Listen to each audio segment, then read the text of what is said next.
بسم اللہ الرحمن الرحیم۔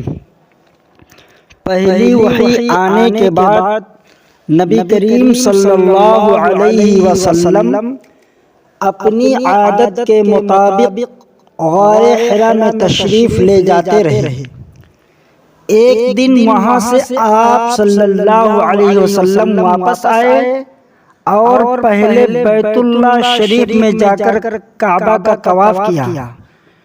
وہاں ورقہ بن نوفل سے ایک ملاقات ہوئی۔ ورقہ نے آپ صلی اللہ علیہ وسلم سے کہا، میرے بھتیجے، جو کچھ تم نے دیکھا وہ مجھ سے بھی بتاؤ۔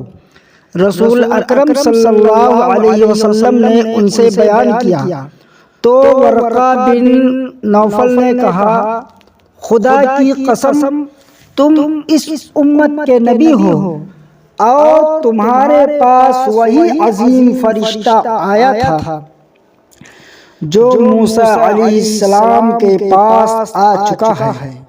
یاد رکھو، تمہیں لوگ جھٹلائیں گے، تکلیفیں دیں گے، وطن سے نکال دیں گے اور تم سے جنگ کریں گے، اور اگر اس دن تک میں زندہ رہا تو میں تمہاری حمایت اور مدد کروں گا۔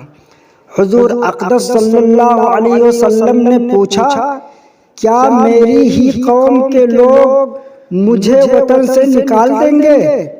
ورقہ نے کہا، ہاں، آج تک جتنے بھی نبی گزرے ہیں لوگوں نے ان کی مخالفت کی اور انہیں تکلیفیں پہنچائی۔ پھر ورقہ نے جھک کر آپ صلی اللہ علیہ وسلم کے سر مبارک کو بوسہ دیا اور اپنے گھر چلے گئے۔ نبی کریم صلی اللہ علیہ وسلم حضرت جبرائیل علیہ السلام کے دوبارہ آنے کا انتظار فرمانے لگے۔ آپ اس خیال سے پریشان رہنے لگے کہ حضرت جبرائیل علیہ السلام آپ کو ہدایات دینے کیوں نہیں آتے؟ ایسی صورت میں آپ کیا کریں اور کس طرح تبلیغ کا آغاز کریں؟ آپ صلی اللہ علیہ وسلم کی پریشانی بڑھتی گئی اور دن بدن بہت زیادہ غمگین رہنے لگے۔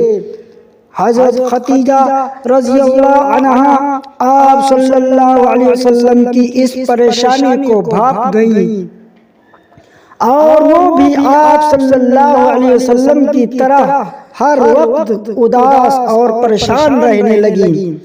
انہوں نے اپنے آپ کو سنبھالا اور نبی کریم صلی اللہ علیہ وسلم کو تسلی دینے لگی تاکہ آپ کی طبیعت کا بوجھ کچھ ہلکا ہو۔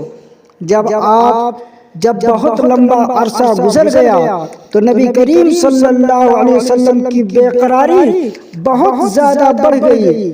آپ صلی اللہ علیہ وسلم بے چینی میں اس ٹیلے سے اس ٹیلے پر چڑھتے، بے قراری کا عالم یہ ہو گیا کہ آپ کا دل چاہتا کہ پہاڑ کے اوپر سے خود کو نیچے گرا دیں، مگر جب بھی آپ صلی اللہ علیہ وسلم پہاڑوں کے درمیان پہنچتے اور ایسا کرنا چاہتے تو اچانک حضرت جبرائیل علیہ السلام ظاہر ہوتے اور کہتے، محمد صلی اللہ علیہ وسلم، آپ خدا کے رسول ہیں اور میں آپ کا دوست اور بھائی ہوں۔ آپ صلی اللہ علیہ وسلم نے 1 مہینہ تک غار حرا میں قیام فرمایا اور خدا تعالی کی عبادت میں مشغول رہے۔ آخرکار خداوند کریم نے اپنا فضل فرمایا۔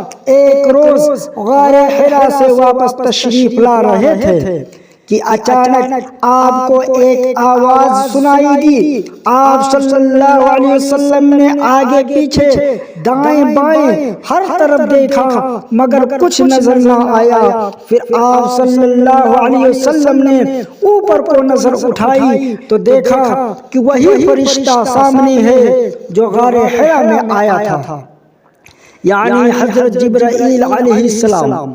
مگر اس دفعہ وہ زمین و آسمان کے درمیان ایک کرسی پر بیٹھے ہوئے تھے۔ نبی کریم صلی اللہ علیہ وسلم پر بہت زیادہ خوف اور ڈر کا عالم طاری ہو گیا۔ آپ صلی اللہ علیہ وسلم ڈرتے اور کانپتے ہوئے اپنے گھر تشریف لائے اور حضرت خدیجہ رضی اللہ عنہا سے فرمایا مجھے چادر اڑاؤ اور مجھ پر ٹھنڈا پانی ڈالو۔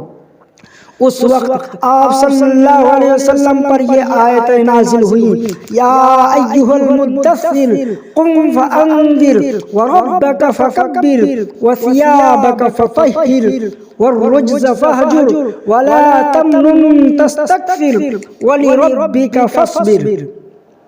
اے کپڑا اوڑھنے والے اٹھو، یعنی مستعد ہو جاؤ، پھر کافروں کو ڈراؤ اور اپنے رب کی بڑائیاں بیان کرو اور اپنے کپڑوں کو پاک رکھو اور بتوں سے الگ رہو جس طرح کی اب تک الگ ہو، اور کسی کو اس غرض سے مت دو کہ دوسرے وقت زیادہ معاوضہ چاہو، اور پھر جو ایذا پیش آئے اس پر اپنے رب کی خوشنودی کی خاطر صبر کرو۔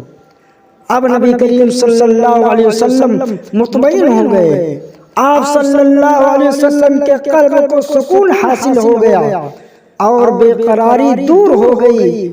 جب حضرت خدیجہ رضی اللہ عنہا کو اس کی خبر ہوئی تو وہ بھی پوری طرح آپ صلی اللہ علیہ وسلم کی خوشی میں شریک ہوئی، کیونکہ وہ اپنے شوہر کے لیے جس بات کی تمنا اور دعا کر رہی تھی وہ پوری ہو گئی تھی۔ حق تعالی شانہ نے نبی کریم صلی اللہ علیہ وسلم کو نعمت عطا فرمائی جس کے بند ہو جانے کی وجہ سے آپ صلی اللہ علیہ وسلم بے چین رہتے تھے۔